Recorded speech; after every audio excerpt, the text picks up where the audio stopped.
अमेरिकी पार्लियामेंट ने सदर ट्रंप के हाथ पांव बांध दिए हैं और उन्हें हुक्म दिया है कि फौरन से पहले ईरान से अपनी फौजें वापस बुलवाएं।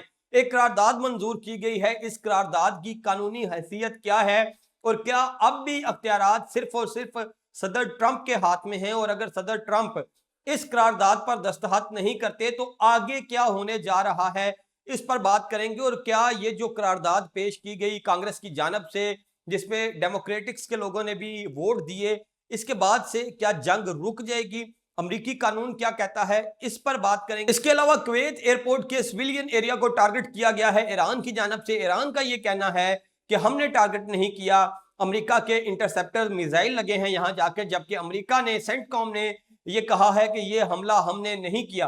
तो फिर हमला किसने किया है? कुछ वीडियो सबूत सामने आए हैं, वो आपके साथ डिस्कस करने हैं। इसके अलावा पाकिस्तान भारत का मामला इस वक्त फुल गर्म हो चुका है। भारत ने कश्मीर के बॉर्डर पर 50,000 फौजी भेज दिए हैं और फील्ड मार्शल ने जो रेड लाइन ड्रॉ की थी कि ये मेरी रेड लाइन है, अगर मोदी ने इसको क्रॉस करने की कोशिश की तो फिर पाकिस्तान इसका जवाब मिसाइलों से देगा। अब मोदी ने वो रेड लाइन क्रॉस करने का हुक्म जारी कर दिया है और दरियाए चिनाब के पानी को एक टनल बनाकर दरियाए ब्यास में फेंका जाएगा। इस पर एक अहम तरीन मीटिंग हुई है और फील्ड मार्शल भी मैदान में आए हैं और उन्होंने वाज़ेह हुक्म जारी कर दिया है कि अगर मोदी ये शरारत करता है तो फिर उसका इलाज कैसे किया जाएगा, इस पर बात करेंगे। इसके अलावा पाकिस्तान ने भारत की सरहद पर, अफगानिस्तान की सरहद पर डिजिटल निगरानी का इंतजाम कर दिया है। ये डिजिटल निगरानी कैसे होगी और किस तरह से भारत को एक बड़ा सरप्राइज दिया है इस डिजिटल निगरानी के सिस्टम से पाकिस्तान ने, इस पर बात करेंगे। मैं हूं यासिर जराल और आप देख रहे हैं आपका अपना यूट्यूब चैनल। ईरान अमेरिका जंग को 4 माह मुकम्मल हो चुके हैं और अब अमेरिका की जो ईवान नुमाइंदगान है, हाउस ऑफ रिप्रेजेंटेटिव है, वहां कांग्रेस ने एक करारदाद पेश की जो तकरीबन 20 दिन पहले भी पेश की गई थी, लेकिन वो इक्वल वोटों से मंजूर ना हो सकी और 212 वोट उस करारदाद पर आए। लेकिन इस बार दोबारा से वो करारदाद पेश की गई और इस करारदाद में 215 और 208 वोट आए और 215 वोट आए इस करारदाद के हक में। 4 डेमोक्रेटिक्स ने ट्रंप की पॉलिसियों से नाला होकर कांग्रेस की करारदाद को वोट की और ये करारदाद ये थी कि ईरान में जंग फौरन रोकी जाए और ईरान से अपनी फौजें वापस बुलवाई जाए। क्या ये करारदाद मंजूर होने के बाद अब ट्रंप ईरान से अपनी फौजें वापस बुलवा लेंगे? ये एक बड़ा अहम सवाल है। अमेरिकी कानून के मुताबिक जब कोई करारदाद हाउस ऑफ रिप्रेजेंटेटिव से पास होती है, जिस तक ये करारदाद पास होगी है, तो अब ये जाएगी सदर के दफ्तर में और सदर इस पर जब तक दस्तखत नहीं करेंगे ये करारदाद काबिल अमल नहीं होगी और ये सिर्फ और सिर्फ एक कागज का टुकड़ा रहेगी। तो अब सवाल ये बनता है कि क्या ट्रंप वो जंग जो ट्रंप खुद भी खत्म करना चाहे तो खत्म नहीं कर पा रहे हैं, उन पर इसराइली लॉबी का इतना ज्यादा असर और रसूख है, तो ये एक नया फेस सेविंग मिला है ट्रंप को कि वो कांग्रेस पर ये इल्जाम डाल दें कि कांग्रेस ने मेरे हाथ पांव बांध दिए, यही वजह है कि मैं ईरान जंग से बाहर निकल आया। या फिर यह है कि ट्रंप इस करारदाद पर दस्तखत ना करके इसको नामंजूर कर दें और ये करारदाद की कोई हैसियत ना रहे। लेकिन ट्रंप के पास जहां अब भी ऑप्शंस बाकी हैं और जहां ट्रंप अब भी अमेरिकी कानून के मुताबिक ईरान में जंग जारी रख सकते हैं, तो वहीं ट्रंप के ऊपर 2 मजीद जिम्मेदारियां आयद होती हैं। एक तो यह है कि अब ट्रंप को जंग जारी रखने के लिए ईवान नुमाइंदगान से मंजूरी लेना पड़ेगी और जो मौजूदा करारदाद पास हुई है इसके बाद से लगता है कि ट्रंप को यह मंजूरी नहीं मिलने वाली, क्योंकि अमेरिकी कानून भी यह कहता है कि 60 रोज के अंदर अंदर मंजूरी लेना होती है, जबकि इस जंग को 60 से ज्यादा रोज गुजर चुके हैं, 4 माह गुजर चुके हैं, 120 दिन गुजर चुके हैं। अब दूसरा जो कांग्रेस है उसके पास दूसरा ऑप्शन यह है कि अगर ट्रंप इस करारदाद को नामंजूर करते हैं, इस पे दस्तखत नहीं करते, तो वो सदर के खिलाफ इंपीचमेंट की तहरीक लेके आए, यानी कि ऐसी करारदाद जिसमें यह साबित किया जाएगा कि सदर अब बावला हो चुका है, उसका दिमागी तवाज़ुन दुरुस्त नहीं, वो अमेरिका के मफादात में दुरुस्त फैसले नहीं कर पा रहा, इसलिए सदर के अख्तियारात को लेकर नायब सदर को तफवीज कर दिए जाएं।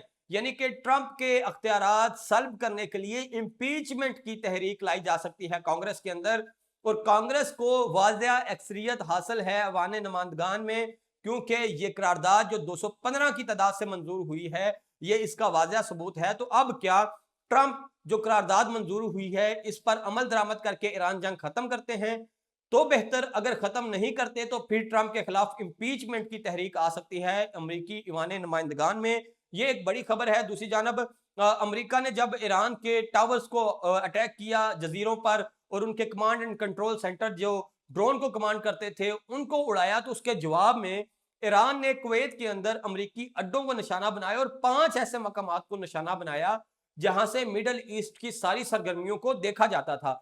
इसी दौरान एक ड्रोन जाके लगा कुवैत के सिविलियन एरिया पर, और जिस पर इंटरनेशनल कम्युनिटी ने सवाल उठाए, तो ईरान ने कहा कि यह ड्रोन हमारा नहीं है और सेंटकॉम का मिसाइल लगा है यहाँ पे। इसके बाद से सेंटकॉम ने ये कहा कि ये हमारे मिसाइल नहीं लगे, ये ईरानी हमले में ही तबाह हुआ है। लेकिन अब एक वीडियो आई है जिसमें ड्रोन शाहिद को उस एयरपोर्ट से टकराते हुए देखा जा सकता है।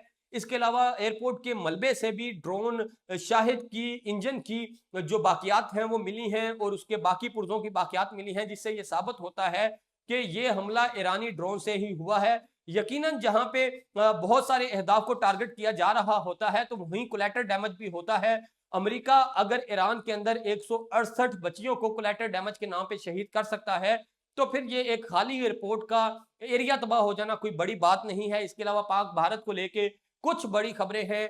भारत जंग के लिए उतावला हुआ पड़ा है। इस वक्त राजौरी के अंदर एक ऑपरेशन जारी है। 3 मुजाहिदीन बताए जा रहे हैं, और इन 3 मुजाहिदीन को पकड़ने के लिए 3 किलोमीटर के एरिया में 50,000 फौजी तैनात कर दिए गए हैं। जिस पर अब ये सवालात उठाए जा रहे हैं कि ऑपरेशन की आड़ में, इस फॉल्स फ्लैग की आड़ में पाकिस्तान की सरहद पर फौजें बढ़ाई जा रही हैं, और मुमकिन तौर पर भारत इस फौजी तैनाती को लेकर पाकिस्तान पे हमलावर हो सकता है। दूसरी जानब हिमाचल प्रदेश के वजीर आला ये कहते हैं कि चिनाब से एक अंडरग्राउंड टनल बनाकर उसका पानी ब्यास की जानब मोड़ दिया जाए ताकि पाकिस्तान को बंजर किया जा सके 2-3 सालों में।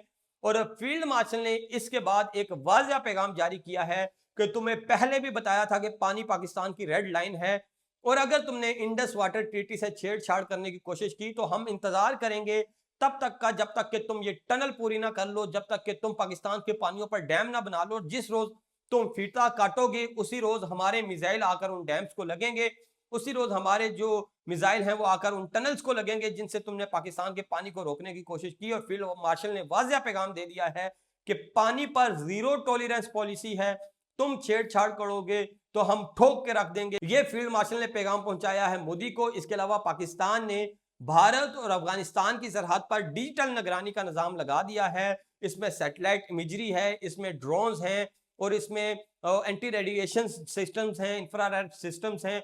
उनकी मदद से भारत और अफगानिस्तान की सरहद को ट्रेस किया जाएगा, ट्रैक किया जाएगा और उस पर नजर रखी जाएगी। और अब जदीद तरीन निजाम पाकिस्तान ने भारत और अफगानिस्तान की सरहद पर नस्ब कर दिया है। ये एक तगड़ा जवाब है भारत को। और भारत के हवाले से यह भी कहा जा रहा है कि जिस तरह से भारतीय फौज की तैयारियां चल रही हैं, वो अगले 2 माह तक पाकिस्तान के ऊपर कोई कार्रवाई कर सकता है। लेकिन पाकिस्तान भी फुली तैयार है भारत को किसी भी किस्म की मिस एडवेंचर का भरपूर जवाब देने के लिए। ये थी अब तक की तफसीलात। वीडियो अच्छी लगी तो कमेंट बॉक्स में अपनी राय से आगाह कीजिए। यूट्यूब पर देख रहे हैं तो सब्सक्राइब करें, फेसबुक, इंस्टा, टिकटॉक और ट्विटर पर देखें तो फॉलो कीजिए। मुझे इजाजत दीजिए। अल्लाह हाफिज।